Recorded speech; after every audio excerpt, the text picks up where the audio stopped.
गाय कटेगी तो कसाई भी कटेगा। क्या है, ये कानून को हाथ में लेने की बात है। जाहिर बात है, अगर कोई गाय ज़िबा करता है, गाय की कुर्बानी देता है और महाराष्ट्र सरकार ने गौवंश का कानून बनाया है, तो सरकार कानून के मुताबिक सजा देगी।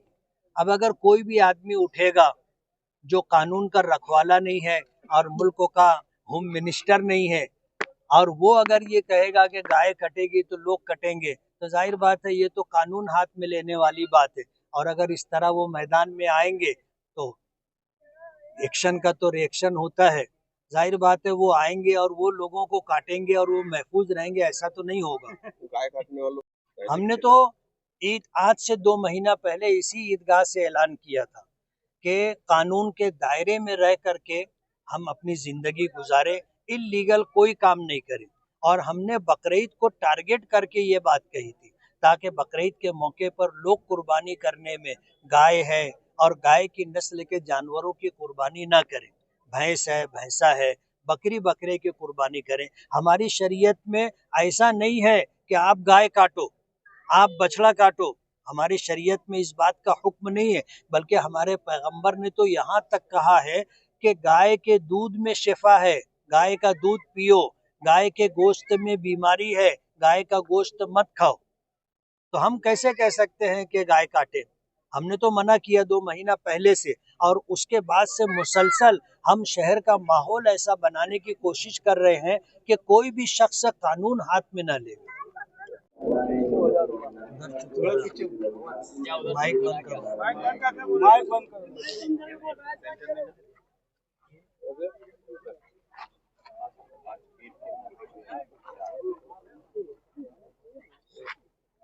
ईद उल अजहा बकरीद की नमाज हमने लश्कर वाली ईदगाह पर अदा की है। पूरे शहर का सबसे बड़ा मजमा यहाँ पर आता है अपने शहर की ज़रूरियात, ख़ास तौर पर अमन व अमान, लॉ एंड ऑर्डर की बका और उसकी बहाली के लिए, और शहर के अंदर अमन व अमान, चैन व सुकून रहे, उसके लिए यहाँ से हम पैगाम देने की कोशिश करते हैं।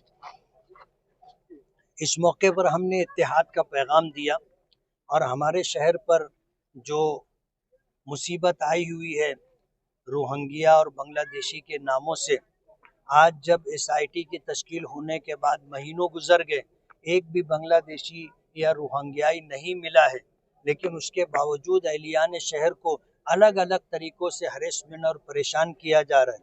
हमने इस मौके पर अपनी बात सरकार तक भी पहुंचाने की कोशिश की है कि आज जब जन्म दाखिले के ताल्लुक से जो बात की जा रही है, ये मामला सिर्फ मालेगांव का नहीं है, पूरे महाराष्ट्र का है, पूरे मुल्क का है, लेकिन सब जगह छोड़ करके मालेगांव को टारगेट किया गया है।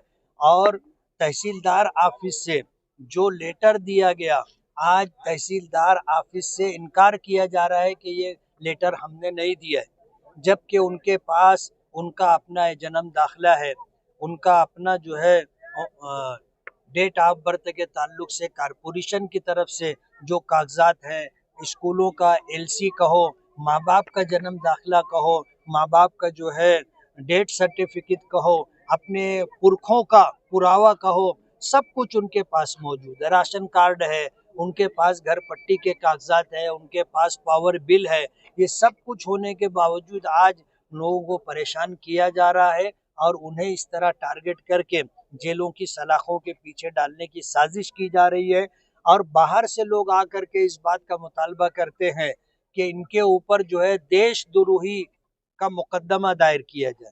जाहिर बात है मालेगांव शहर के साथ ये जुल्म ज्यादती है, हमने इसके खिलाफ आवाज़ उठाई है और सरकार तक अपनी बात पहुंचाने की कोशिश की है। हम सरकार से ये डिमांड करते हैं कि मालेगांव को जिस तरह टारगेट किया जा रहा है और जिस तरह यहाँ के रहने वालों को जन्म दाखिले के नाम पर हरेसमेंट किया जा रहा है, ये सिलसिला बंद होना चाहिए। हमने लोगों से ये अपील की है कि हमारी कामयाबी धर्म के मानने में है, दीन और शरीयत पर अमल करने में है।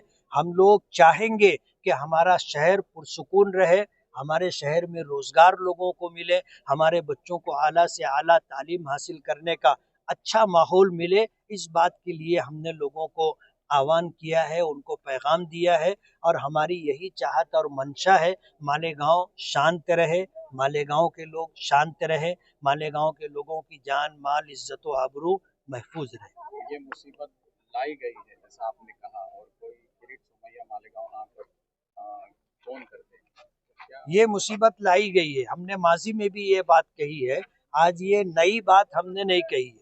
और हमारे पास इसके सबूत शवाहिद हैं कि इनको बाकायदा मालेगांव लाया गया है। ये मालेगांव को टारगेट करना चाहते थे, हमारे लोगों ने जा करके इनको मालेगांव लाया है। और किरीट सोमैया जब आता है तो आने के बाद इनको फोन करता है, और हमें ये बात मोतबर जराए से मिली है, इसलिए हमने इतने बड़े मजमे में ये बात कही है।